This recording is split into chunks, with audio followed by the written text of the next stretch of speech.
आजी मला थंड आईस्क्रीम करून दे. आज आपण बनवणार आहे आईस्क्रीम. चला आता मी हे थोडंसं दूध आहे ना ते गरम करून घेते. गरम नाही करायचं, बोटाला सहन होईन इतकंच गरम करायचं दूध. हे 1 कप दूध मी थंड झालेले घेतले. त्याच्यात 2 चमचे हे कस्टर्ड पावडर टाकायची.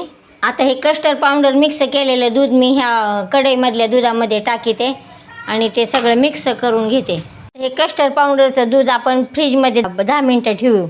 आता हे 2 कप आपण व्हिप क्रीम घेऊन मिक्सरमधून बारीक करून घ्यायची. क्रीम आपण ह्या भांड्यामध्ये काढून घेऊ आणि कस्टर्डचं दूध पण आपण ह्याच्यामध्ये मिक्स करून घेणार आहे.